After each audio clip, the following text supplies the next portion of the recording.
Welcome to Talking Buffalo, featuring conversations with guests from around the world of sports, media, pop culture, and all things Buffalo, with your host, Patrick Moran.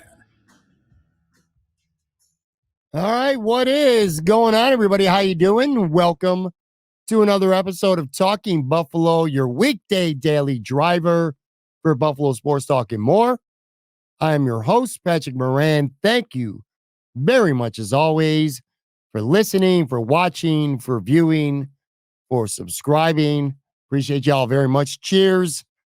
Today is Fan Friday. This is the weekly episode where you guys and girls drive the content of the show.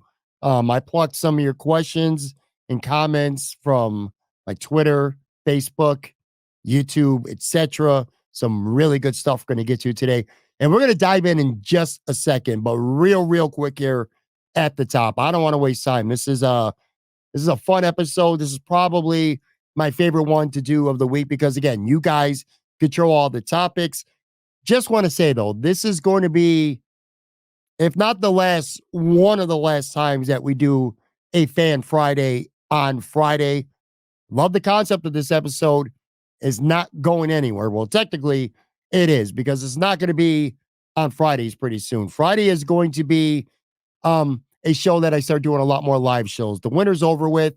Quite frankly, I don't like lugging my remote gear out to bars and restaurants when it's shitty out, when it's cold, it's freezing, it's snowing out. So haven't really been doing that over the course of this winter. But that's coming to an end. So I will be taping a lot of shows live on Thursday nights that will drop in podcast mode on Fridays. Not just Imperial Pizza, by the way. I mean, I love Imperial. It's always going to be the home base for Talking Buffalo, but we're going to start getting out to a lot more bars and restaurants and doing these shows at various different locations. Not 100% sure, but I'm almost sure that this episode, the Fan Friday episodes, we're going to move this to Wednesdays. And obviously with a Wednesday, the Wednesday drop, we'll have to come up with a different name. Can't have a Fan Friday on Wednesdays. So just pay attention and look out for that stuff. On that note, let's just dive right in here. A lot of Bills, couple Sabres, pretty good podcasting question that I have saved for the end. But let's just dive right in, folks. I'm gonna need you to give me, this is the first one. I'm gonna need you to give me at least 3 NFL and also Buffalo Bills offseason bold predictions, whether it's free agency, trades, or the draft. And this comes from @Snuggums MD. Like that question, a good one. I love making outlandish takes, bold predictions, and stuff. I got 3 for you for the Bills and 3 for the NFL. Let's start with the NFL. Number 1, I got the New York Football Giants trading up from the 6th spot in the NFL draft. I think they're going to move all the way up to number 3. The New England Patriots, who own that pick, will move down. And with that 3rd pick, the New York Giants are going to take quarterback Jaden Daniels, the Heisman Trophy winner from LSU. Guy is rising up the charts, up the draft boards. I've even heard some rumblings. I think it was Dan Orlovsky from ESPN who said he could even be in contention for the number 1 pick. But anyway, I see him going top 3, and I see the New York Giants trading up to go get him. What's going to happen with Daniel Jones? Don't ask me. I don't know. I'm not a Giants fan. I don't cover the team, but I could absolutely see Brian Dable saying we need to get a different quarterback, go a different way, and they'll figure out the financials. So that's one. Another one, and this is a guy I've talked about recently, and I've been tweeting about him a lot. Mike Evans, Tampa Bay wide receiver. I still think I'd say he doesn't go anywhere. He gets paid. He stays in Tampa. However, I don't think he's going to be franchise tagged. So I think he's going to have the opportunity, should he want to explore the market and see what's out there. You know how I feel about Mike Evans. I think he would be the absolute dreamy, heavenly fit for the Buffalo Bills. In fact, there's a question coming up in just a few minutes about Mike Evans. But I'm going to be realistic here with the Bills. I don't think they're going to be able to. I don't think they have that kind of cheese, man, that kind of cheddar to go out and get themselves a Mike Evans. But you know who does? And this is where I think he's going, folks. Mike Evans is going to sign with the Houston Texans. Now, originally, a couple weeks ago, I said that Gabe Davis was going to sign with Houston, but I've changed my mind. I could see Houston going big time, big game hunting. And man, oh man, what a fit he would be in Houston with a young CJ Stroud and Tank Dell, Nico Wilson, weapons galore, Dalton Schultz. Love that Houston, Texas team as it is. And if they could go out and they could get Mike Evans, I think that elevates them directly into that mix of the AFC elite team. So I got Mike Evans going to Houston. And then my last one, we're going to go back to the New York Giants, and we're going to go to running back Saquon Barkley. I don't think he's staying in New York. He's not getting franchise tagged. I think next year in 2024, Saquon Barkley is going to be joining the Buffalo Bills division. He's going to go to the AFC East, and I think that Saquon Barkley is going to become a member of the New England Patriots. So the New England Patriots are involved twice here in my 3 bowl predictions. Number 1, they trade down from 3 to 6. And number 2, they sign Saquon Barkley. So there you go. There's 3 NFL predictions. On the Buffalo Bills side, I got 3 as well. Number 1, I don't know how exactly bold this may be because it's not something that would be like out of the blue, something that we might not see coming, but I'm going to say it. I think the Bills are going to re-sign one prominent free agent. And I think that player is going to be DaQuan Jones. I think the Bills are going to find a way to get something done with DaQuan Jones. 2-year deal, maybe a 3rd-year deal where they can get out of it after 2 rather easily. But that fit DaQuan Jones with the Buffalo Bills. I know he likes playing here. He wants to win a ring. And that's the great thing about the Buffalo Bills. You're at a point now where free agents to be or free agents out there could be interested in coming to Buffalo if they're ring chasing. And that certainly would fit what DaQuan Jones is doing at this stage of his career.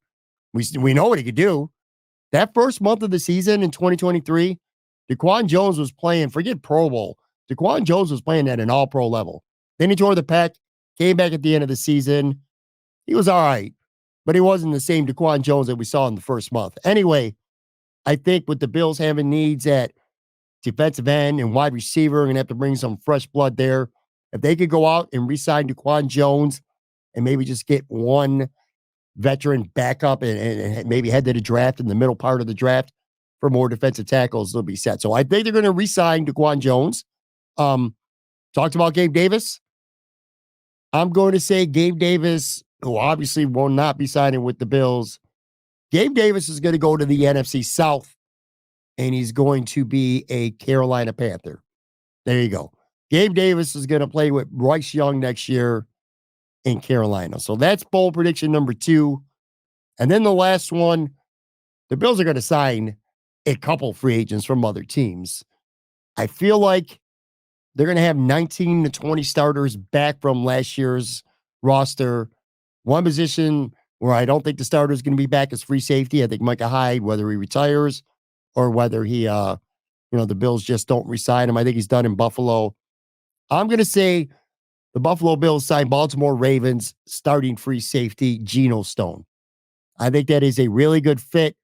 He's not the most athletic safety in the NFL, but he's a solid player, a smart player, intelligent, and just always seems to be a right place, right time. I think he'd be a really good fit. I don't think he's going to break the bank, which is the type of free agent that the Bills, quite frankly, have to be in on. So there you go. DaQuan Jones resigns. Gabe Davis goes to the Carolina Panthers. And Geno Stone goes to the Buffalo Bills from the Baltimore Ravens. All right, let's keep this going here. This is a long one, but it's interesting, and I want to read it. In fact, if you happen to be watching this on the video side, I had to use 2 graphics for it because it's that long, but this is pretty poignant. Here we go. Josh Allen, absolutely the most physically gifted athlete to ever play quarterback in the NFL. However, the most important muscle for playing that position is between the ears, and that one most important muscle, Allen is lacking. When comparing Mahomes and Allen, this cognitive deficiency is apparent. You never see a game that the Chiefs lose because of a mistake by Mahomes. Allen, on the other hand, will have 3 to 5 games a season where he's the worst player on the field for either team. Allen has a top 5 defense in Buffalo every year he's been a pro. He's also had all-pro wide receivers in Diggs, Beasley, a Pro Bowl tight end in Knox, and pretty good supporting cast members in Brown and Sanders. And let's not forget, one of the most prolific playoff performers in history, Gabe Davis. This year, he had a top defense, 4th in points allowed, a top offensive line, Diggs, a top running back, Knox, Shakir, Davis, and a budding superstar in tight end in Dalton Kincaid. Yet the Bills were 0-7 in games that the opponent scored more than 32 points, more than 22 points. I'm sorry, I'm not sure what that means. Well, I think what he's trying to say is the Bills were 0-7 in games where the opponent scored more than 22 points. Again, you don't see these games out of Mahomes. Despite having far less talent around him, I'm convinced that if Mahomes were on the Bills win that Houston wildcard game, they win the AFC Championship game, they win that Bengals game, and they win that divisional round game in 2023. I don't care what anyone says. You give Mahomes 3 drives at the end of a game to overcome a 3-point deficit, he gets the job done every time. He's proven it time and time again. And this comes from @MazVids, a frequent contributor to this show. So thank you very much for that, MazVids. Look, some of what Maz says is definitely true. I mean, there are 3 to 5 games might be too much, but one thing he said that I tend to agree with is there are, and maybe this is not the case with Mahomes, Josh Allen, 3 to 4 games a year is one of the worst players on the field. He does have a small handful of complete clunkers, and it feels like when it goes off the rails for Josh Allen on any given Sunday, it really torpedoes. I mean, just off the top of my head, that Jets home opener last year, that was on Josh Allen. That wasn't on coaching, one on the rest of the offense, one on the defense. That was Josh turning the ball over, flat out. That Denver game that they lost on Thursday night, Denver got 13 points directly because of bad Josh Allen turnovers. So there's 2 at least right there. He was not good in New England. I know he put up some numbers late, and you could argue and say that Josh Allen scored a touchdown, or the Bills offense scored a touchdown at least anyway, and they took the lead inside 2 minutes. Should have won the football game, still put up 25 points. But you're playing the lowly-ass Patriots in Foxborough, should have buried them. So there are games where Josh Allen is not good. I'm not going to deny that. I also have come to really hate the Josh Allen versus Pat Mahomes comparisons for lots of reasons. Coaching, one of these quarterbacks has Andy Reid. One of these quarterbacks has the greatest tight end, arguably in the history of football, certainly in the last 10 years or so, which, going back to one of his points that I think is entirely wrong, where he says having far less talent around him, Mahomes having far less talent around him. I think that's complete bullshit. I mean, the guy had Tyreek Hill for a couple of years of his career. Guys had Travis Kelce throughout his career. He's had plenty of capable running backs and receivers. So I don't buy that. I do buy there are some games where Josh Allen is lacking for sure. I think Josh Allen would be the first to tell you that the key to him becoming a complete unstoppable quarterback is to be able to, he's going to have bad games and mistakes. They happen, but just not letting it snowball. Because there are a couple games over the last few years where you can look at you can point the finger at Josh and say, he's one of the biggest reasons why they lost the game. Go back to 2022, that Vikings game at home where they blew the lead. Just inexcusable, some of the mistakes that he made. The Bills 0-7 in games where the opponent scores more than 22 points. I'm going to take your word for that. I don't know for sure. And then to the last point, that Mahomes wins in Houston, the wild card game, maybe. They win the AFC Championship game. I don't think so. They win the Bengals game. They weren't winning the Bengals game. I don't care who the quarterback was. That was a football team in 2022, that divisional round game. They were completely gassed. They weren't beating the Cincinnati Bengals. I don't give a shit. Because Mahomes, Brady, Steve Young, Joe Montana, I do not care. They were not beating the Bengals. They were out of gas. That defense sucked for the Buffalo Bills. They were lifeless. Matt Milano and actually Kyrie Elam were the only two guys on that defense that even showed up. They blocked terrible. Everything about that game was just complete domination. So Pat Mahomes was not swinging that game. The divisional round game in 2023, you're talking about if Mahomes and Josh switch uniforms because they just played each other. See, I don't buy that either. Josh Allen played more than well enough for the Bills to beat the Chiefs last month. Straight up. He had a couple throws at the end of the game he'd like back. But let's be fair. That throw to Shakir that, fell short in the end zone, Chris Jones forced that. And then Josh probably should have taken the check down on the next play instead of trying to throw into the end zone. I get that. Again, Josh wasn't flawless, but Josh Allen played really well, certainly well enough to win. Now, Maz is responding to conversations we've had on the podcast about Mahomes versus Allen. It's not like he's regurgitating some shit that's been dead. These were direct responses to what we've been talking about on the show. And they're good points. I'm not going to say they're not good points. I don't know, man. I feel like, and I've said this, if I'm the Bills, I'm not trading Josh Allen for anybody. And if I'm the Chiefs, I'm not trading Mahomes for anybody. And that blew up last week. You saw a couple of messages from Chiefs fans laughing that I would say that. I do think if Josh Allen played on the Chiefs and had Travis Kelce and had Andy Reid and Eric Bieniemy and Tyreek Hill for some of his career and that defense that the Chiefs had this past year, I think Josh Allen is at least one ring and maybe even two. Anyway, good points, though. Let's keep this rolling. Bills went 7-2 when they became more run-heavy, beating not good but great teams along the way. The Chiefs' defense was great last season. In the playoff game, the Bills had 3 more first downs than the second most Kansas City gave up all season, the second most yards. The 2020 offense was high-flying because they had Diggs in his prime, John Brown, Cole Beasley, and Gabe Davis as their number 4. McDermott needs to go at least get some ideas as a replacement. Trust me, the shit McDermott does that drives you nuts is nothing compared to guys like Kyle Shanahan and Sean McVay do. Love the pod and glad to see Joe is back. And that comes from @Andy Proven 9108. Thanks, Andy. Appreciate the comments. Talking about Joe from Queens @Buffalo Wins on Twitter. He was on the show. He returned on Monday after an 8.5-month hiatus. We had some beef. We settled it. We talked about what that beef was on the show on Monday. If you didn't check that out, go back in the archives and listen to that. That was pretty fun.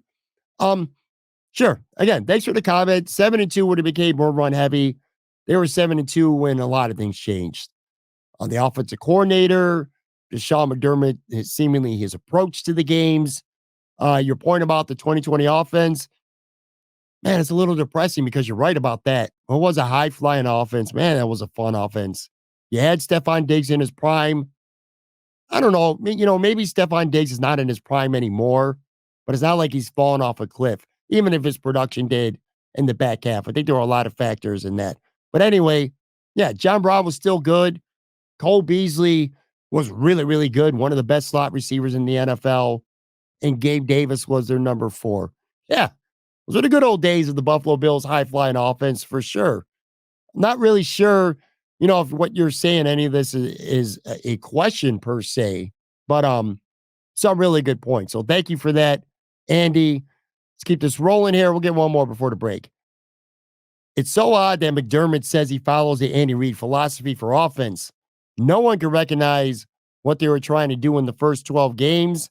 I have to be shown that this offense can be consistently what is expected of them.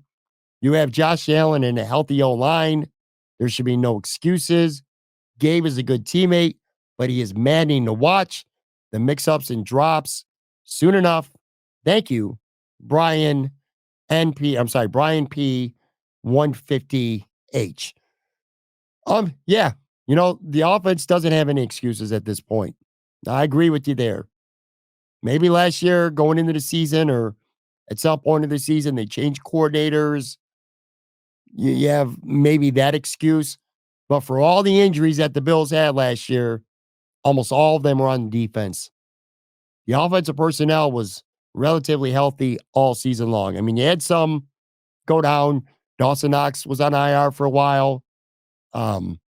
They lost Damian Harris pretty early in the season. They're running back too, although production at that spot never really slipped at all. But yeah, you had Josh Allen. He played every game. The offensive line played together every game. Dalton Kincaid emerged. Khalil Shakir certainly emerged as well. It's that wide receiver too. That's what's missing. That's what's missing.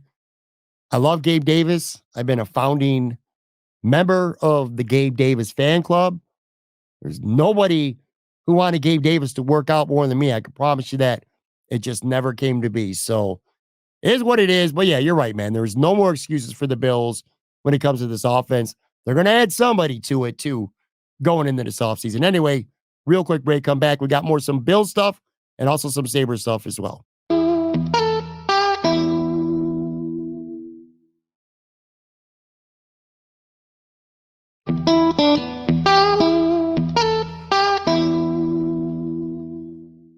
All right, I am back here on this Fan Friday episode. Again, the episode where you guys drive all the content, your questions, your comments. I'm reading them on the air, and in some cases, responding to them. Some cases, just nodding my head in approval of what you're saying. All right, let's continue here. Regarding Mike Evans, something about paying another 31-plus-year-old player big money doesn't feel right to me. He also isn't ring chasing, so I'm sure he'd rather take a 4 or 5 year rich deal somewhere, which we'll never offer. That comes from Schmitty 2490. You're not wrong about the money. I can tell you that. If there's one thing you're not wrong about, is the money. He's going to get minimum a nice big 3-year deal, and that's minimum. I say he's getting a 4 or 5 year deal as well. Big money. He's earned it. 10 years in the NFL, 10 years with 1,000 yards receiving. He's earned it. And it's not that old, by the way, 31.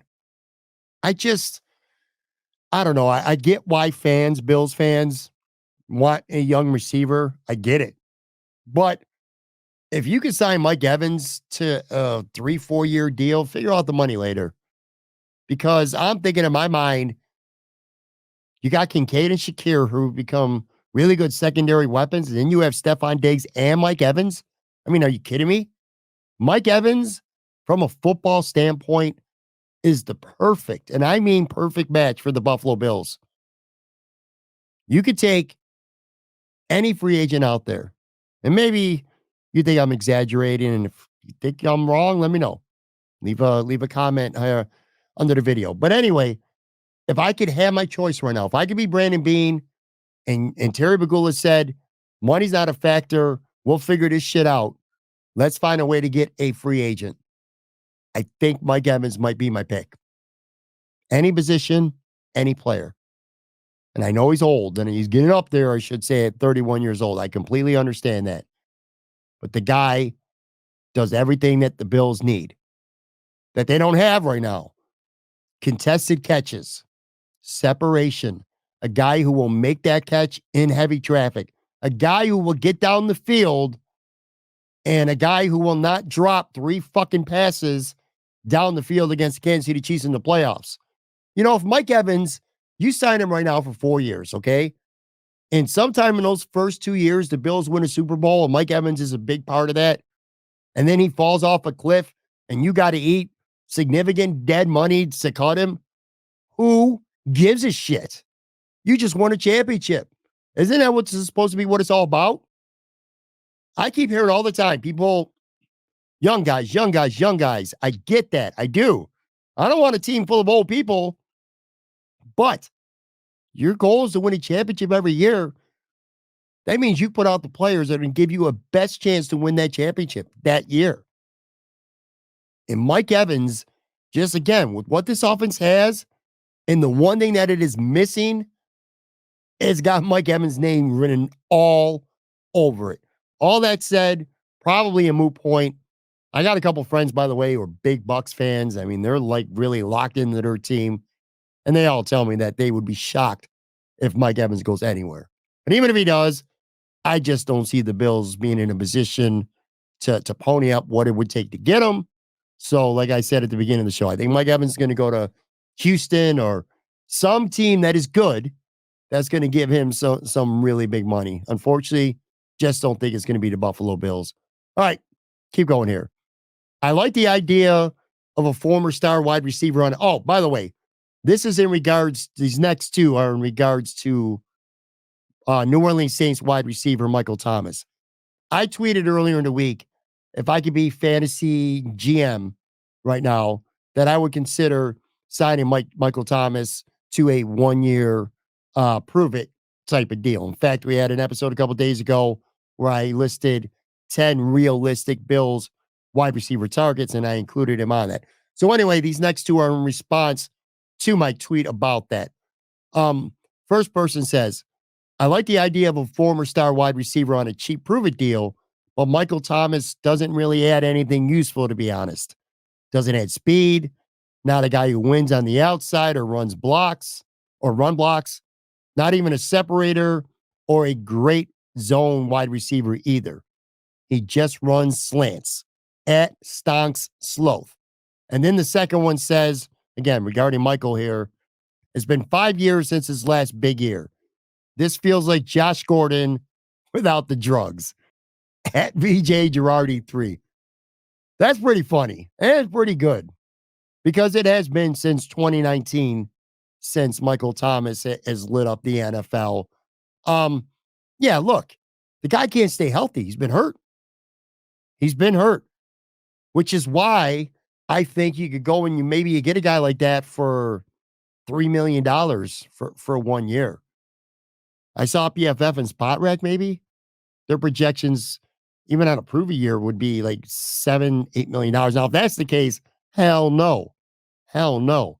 But I look at a guy like Michael Thomas, and I think in a perfect world, you go get Michael Thomas for anywhere maybe $3 to $5 million max, and you get a good young receiver, maybe Noah Brown, who I really, really love.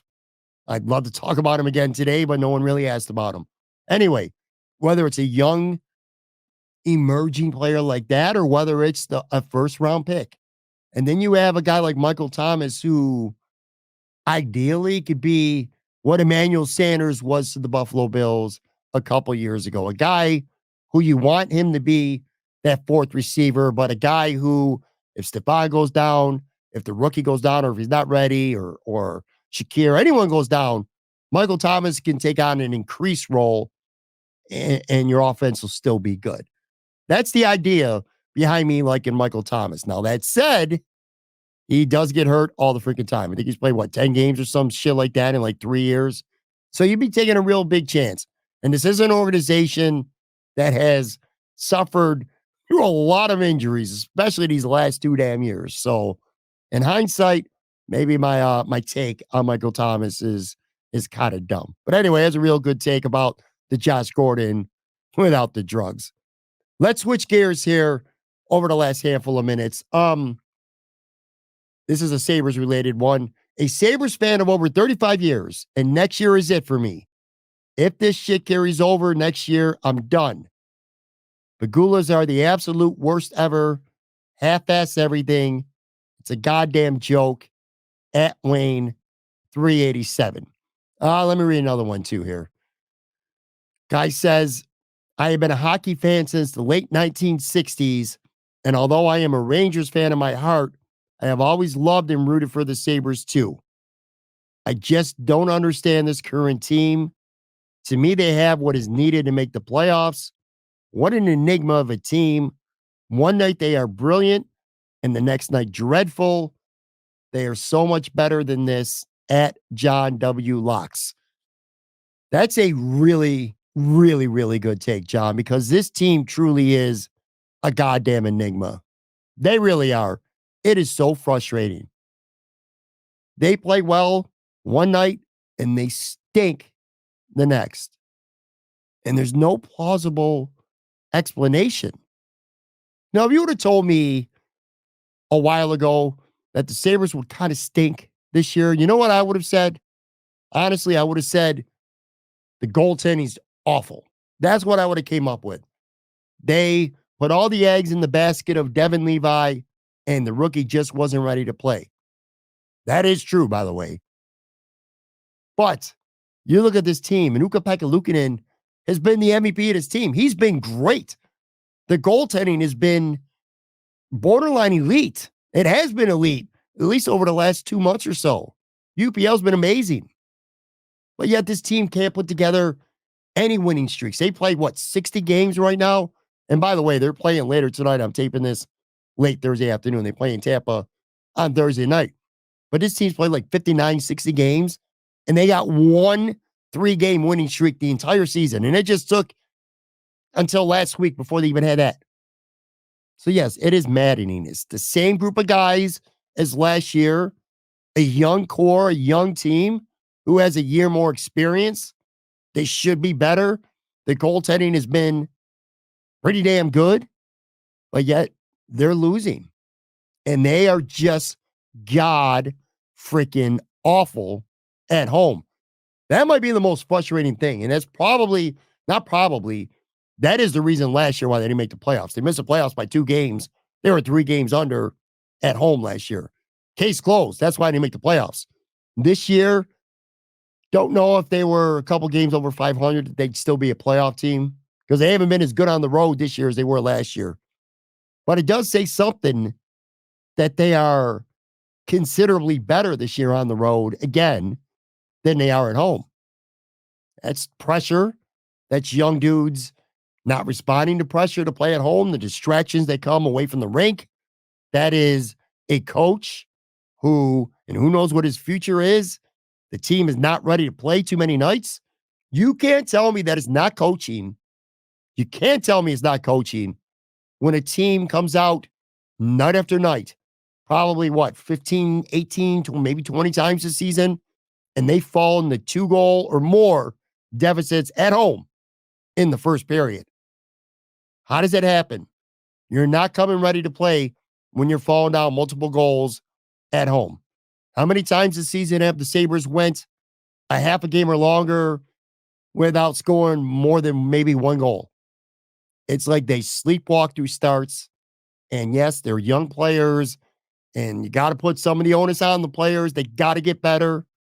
Don Granato can't put on a pair of skates to get out there and execute for them. I get that. But a big chunk of this has to go on the coaching.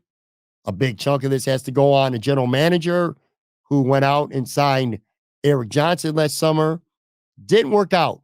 And when you go get a veteran and it doesn't work out, that's on the GM. And then they give Connor Clifton a 3-year deal. That contract looks fucking terrible right now. So I get it. I get the frustration of Sabres fans. And these last 2 comments, by the way, that I just read, the first one is a guy who said he's been a Sabres fan for over 35 years. And the second one is a guy who said he's been a Sabres fan since the late 60s. So you're talking literally more than 50 years right there. A lot of frustration going on with the Buffalo Sabres. Speaking of, one more here. Looking at the lackluster recent trades, it looks like Pagula is slow walking this team out of Buffalo. Seeing all the boo birds that gang up on the team after giving up the first goal at home. I've never seen a worse relationship between fans and players in a home game context. I'd compare the Sabres to a stuck in the mud LA Angels and their meddling owner, Artie Moreno. They haven't made the playoffs since 2014. And that comes from Classic Play List 8052. I'll tell you what, man, that is a couple great takes in there. I mean, for real. Number one, comparing the Sabres to the LA Angels kind of makes some sense. I never really thought about that until now. Although the Angels have a meddling owner, I'm not really sure to what extent Terry Bagula is a meddling owner. Where I think this guy is wrong, and I'm assuming it's a guy, it could be a girl too, about this take is that it looks like Bagula is slow walking this team out of Buffalo. I don't believe that. I don't buy that. I don't think Terry Bagula is looking for this team to suck and looking to eventually get this team out of Buffalo. I don't buy that at all. But I love the Angels comparison. I mean, a team with a couple star players, good enough team that you're like, how are the Angels not winning? I've been saying it for the last few years. They have Ohtani, they got Mike Trout all these years, and they haven't won shit in forever. They haven't even competed for championships in forever. Sabres getting close to that feeling too because they have enough good players. But what I really like about this take is when he says, seeing all the boo birds that gang up on the team after giving up first goal at home. I've never seen a worse relationship between fans and player in a home game context. That's true, man. I buy that. I believe it. I think it's part of the problem too, by the way, why they're not good at home. That building is dead. And it's tough because how much can you blame fans? You can't blame fans for being annoyed and fed up with the team. So the energy sucks there. The environment sucks, but you can't blame the fans. The fans are frustrated. They're sick of losing. And like it or not, cliche or not, it is true here, folks. The fans are the one who spend their hard-earned money to go watch and support this team. So they have a right to boo. They have a right to be sitting like they're in a morgue. But conversely, I do think players feed off the energy. I think that's why they're better on the road because those road buildings have a lot more energy than KeyBank Center does at this point.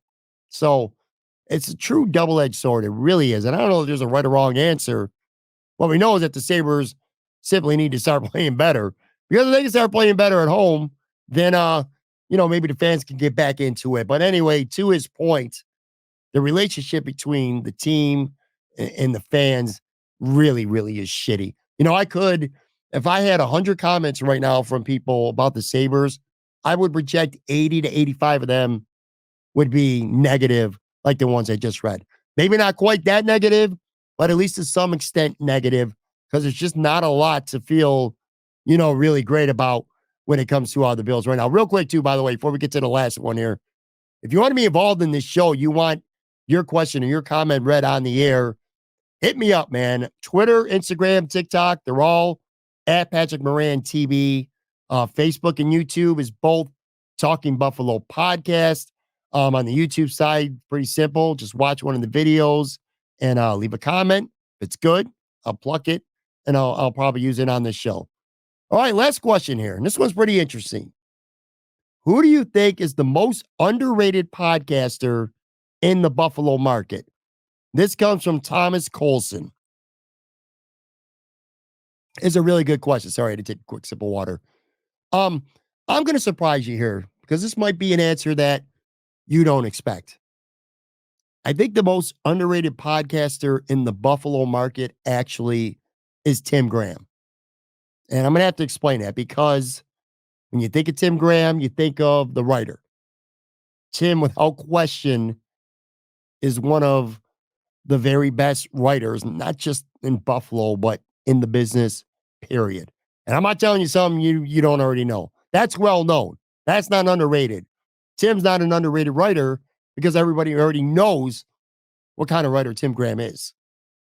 So when you think of Tim, you think of that. But when I think of Tim, I also think of his podcast. I think he's actually really, really good. And it's funny because when you watch the Tim Graham show, or Tim Graham and Friends, I'm sorry. Tim Graham show was his radio show. Tim Graham and Friends that he does with Jonah Bronstein, and sometimes they'll have a guest with them.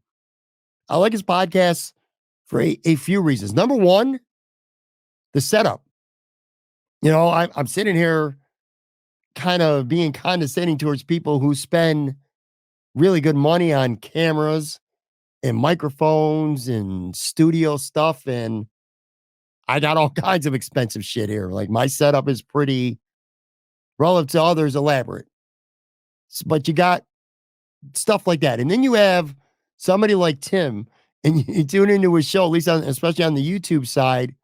Dude doesn't even have like a background. Like it's him and Jonah, and there's not, I mean, they got their logo, but there's no background or any of that shit. It is plain Jane and basic. But here's the thing. That's what podcasts were supposed to be to begin with. So I like Tim and his show, the way he does podcasting, because it feels like the way a podcast I think is supposed to be. Obviously he is a great person at having conversations. There's nobody out there who, and Tim knows his shit. We all know that, but Tim is actually a really good conversator as well. And he does it in a very nonchalant way. Like there's a lot of talented people in the Buffalo media who also do podcasts, and they're good at it. They really are. But it almost feels like they're producing a show. Whereas Tim, it just feels like, all right, me and you are going to sit down and we're going to talk. And I'm going to hit the record button, and whatever comes out, comes out. And I love that about that show. I'm almost, in a way, it sounds like I'm making fun of a show, and I'm not. I'm just saying, the topics are really engaging too, which, by the way, he talks about a bunch of different things.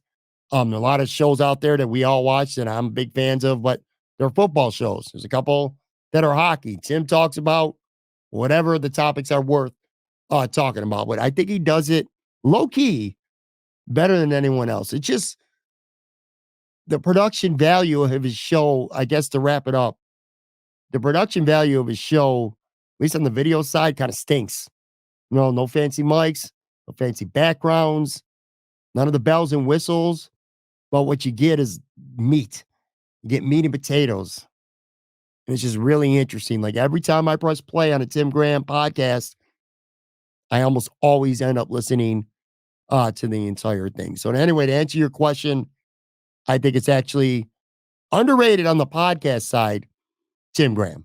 All right, on that note, that's going to do it for this episode. I want to thank everybody for tuning in. Again, one more time, whether you're watching, whether you're listening, make sure you subscribe, by the way, on the YouTube side. Like the comment, subscribe. Helps us really grow on the video side. Appreciate y'all very much. Have a really good weekend. I'll be back, brand new episodes next week. Talk to you then.